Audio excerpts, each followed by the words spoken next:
ரமலானை வரவேற்போம், ரமலானுக்காக தயாராகுவோம், ரமலான் நம்மை நோக்கி வந்து கொண்டிருக்கிறது என்ற தலைப்புகளில் எல்லாம் இன்னைக்கு ஜும்மாவுடைய தினத்துல கண்டிப்பாக இந்த பயான்கள் தான் ஆலிம்கள் பேசியிருப்பாங்க.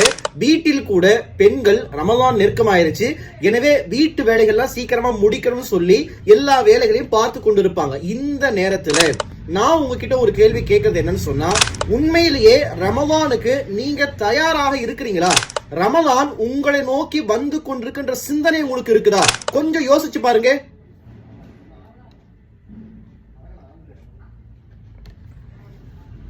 யோசிட்டீங்களா?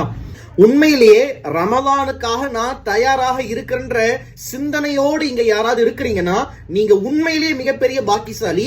அல்லாஹ் தஆலா உங்ககிட்ட என்ன எதிர்பார்த்தானோ, தக்வாவை உருவாக்குவதற்கான ஒரு மாதம் உங்களை நோக்கி வந்து கொண்டிருக்குதுன்னு சொல்லி அல்லாஹ் உங்கள்கிட்ட எதை எதிர்பார்த்தானோ அந்த எதிர்பார்ப்பை நீங்க பூர்த்தி செய்ய போறீங்க.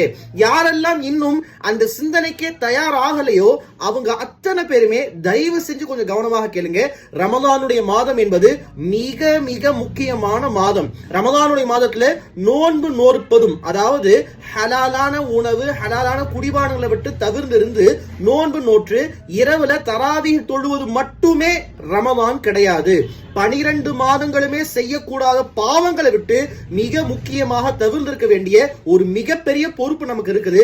எனவே இப்ப இருந்தே ரமலான் சிந்தனைகளை கொண்டு வாங்க, பழக்கப்படுத்துங்க. உங்களை நீங்களே அமல்கள் செய்வதற்காக பழக்கப்படுத்துங்க, நஃப்ஸை கட்டாயப்படுத்துங்க.